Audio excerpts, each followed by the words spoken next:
Hey guys, it's Melissa. In this video, we are going to make custom cookie cutters. And why am I standing in front of my laser? Because we are going to cut acrylic to do so. So this is a start to finish video. It is going to show you how to cut, it is going to show you how to assemble, it is going to show you how they work. And I am so happy with how they turned out. I kind of picked up a new hobby of doing royal icing sugar cookies. It takes a lot of practice, but I have a whole bunch of cookie cutters at home, but I needed something custom and I thought this is the perfect time to do it. Now, if you don't have a 3D printer, which is also another great option, you can do it with your laser. Let me show you exactly how this works. They came out perfect.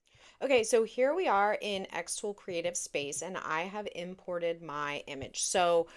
This is just a basic shape. You could probably make it yourself over here with some of these other ones. You could actually use some of these other ones. What I would do though, if you're just starting out, is to get something that's basic, one solid outline, just like this. Obviously, you're going to need something like that for a cookie cutter anyway. Okay, so what we're going to do is we have our shape here, and I want you to size it down to however large you want your cookie to be. So this is going to be the size of the actual cookie. So you can see that right now it's a little over, a little under 4.5 inches. I'm just going to make it so it's slightly smaller. I don't need a cookie cutter I don't need a cookie that's that big.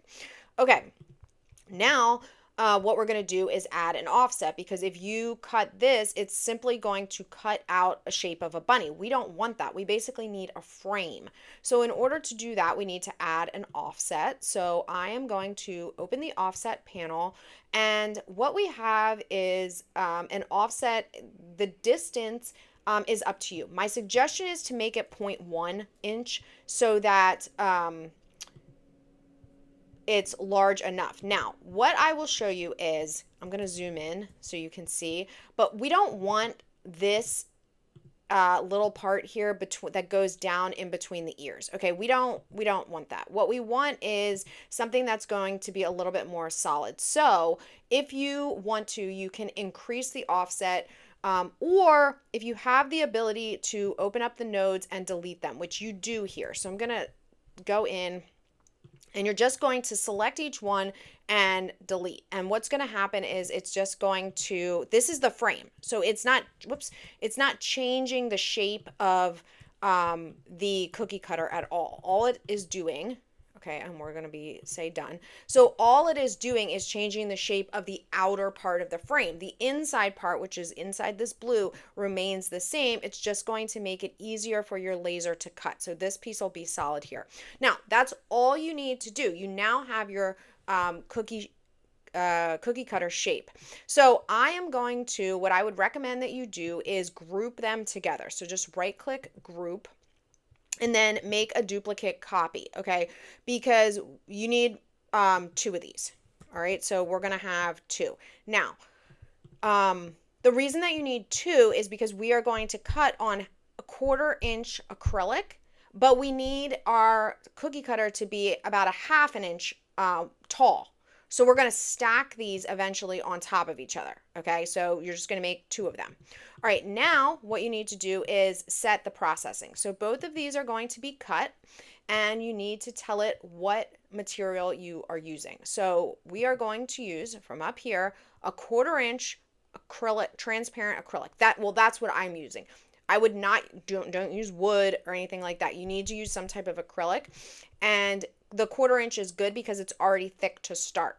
So what I found though is these are the settings that it gives you. However, my suggestion is to take your acrylic and mask part of it, a piece of it. So in this case, I would say get a piece of 3M adhesive mask that's probably about 4x2, okay? Because our shape up here is 3.5 by under 2. 4x2 is good, because then what you want to do is cut one of them on the part of the acrylic that has the adhesive mask, because you're going to use that to attach it to this other piece, and only one side needs that, okay?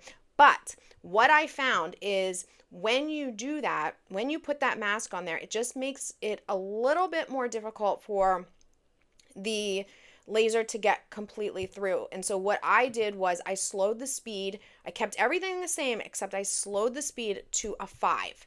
Okay, and that worked perfectly. All right, so what you're gonna do then, obviously, is you need to go over to your laser and you need to put the material in there. I put my piece of acrylic in my laser. I need to make sure that pick up my laser here. We are on Wi-Fi. So let's find the P2. I'm using my xTool P2 because it is my fastest, most powerful CO2 laser. I do also have another CO2 that's a little bit smaller and takes a little bit longer, but we're using the xTool today. So here is my shape, or excuse me, here is my live view. You can see just based on the camera view itself, obviously I've already cut, but you can see there's some depth to this. So what you're gonna do is place your shape. So in this area, I can kind of see. So see how it's probably difficult to see on the video, but there is a slight area here where there is not mask. Mask is on the other side. What you're seeing here, this brown over the entire thing, that is the acrylic mask. But on the back, I have taken that other piece off and replaced it with 3M adhesive. And so I'm going to place this shape in that area because I really don't need adhesive on this. So I've got it down like this.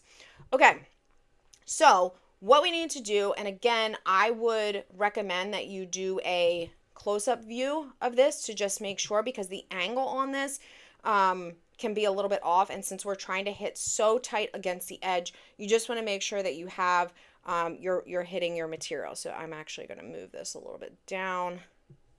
And then you're just going to hit process. This is going to begin, well, it's going to obviously give to start, but you have to go over to your laser to hit the start button. Actually, this is wrong. So this is why the preview is so important, because do you see how it's not a frame. It's just this one design. So we need to go back. I'm going to ungroup this and set it to cut. There we go. Okay, and we're going to do the same thing for here. Ungroup. Okay. Okay, now hopefully when we go to our preview, we'll see both those. We need basically 4 lines. There we go. Okay, so this is what we want to see, and we are going to click start here. And then over on the laser, we are also going to click start. So what I was going to say is you need to pay close attention to your laser while it is cutting this acrylic.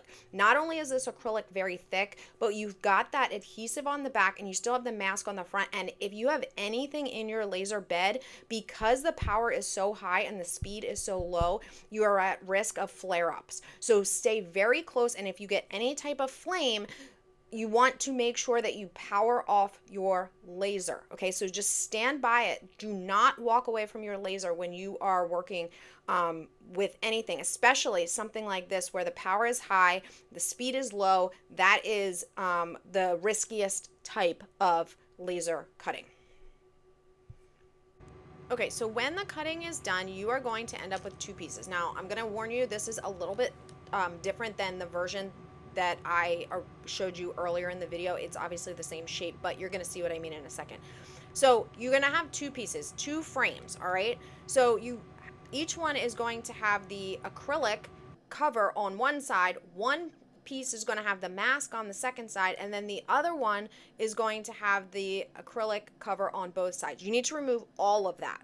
The piece that has the acrylic or the piece that has the 3M adhesive is actually this piece. Now you're probably wondering, why do I have a strip of acrylic straight across? Well, I thought I needed a handle. This is why I didn't even mention it earlier in the video when we were doing the design part, because you don't actually need this, and I think it's actually going to imprint into the cookie. But that back side there, as you can see, has the 3M adhesive tape on there, so you want to remove all of that. The 3M, the side that then has the adhesive is going to stick down to the other piece that does not have the adhesive on it. So now you have sandwiched that together, and instead of having 2 1/4-inch acrylic thick pieces of frame, you have 1 1/2-inch tall acrylic cookie cutter.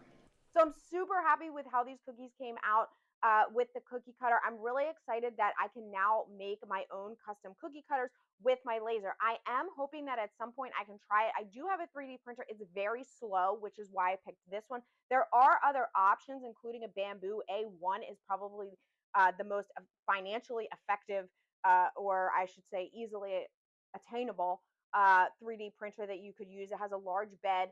But if you already have a laser, you can certainly do this with some acrylic. So I'm going to put the description. I'm going to put all of the links in the description below. If you are looking for one-on-one help with anything, whether that's your laser, whether that is your silhouette, obviously a DTF printer, sublimation printer, UV printer, anything that you see on this channel, I offer same day one-on-one personalized support all through Silhouette U. I will also link to that in the description below. You can use the code YouTube to get 50% off your first month. All right, guys, see you soon.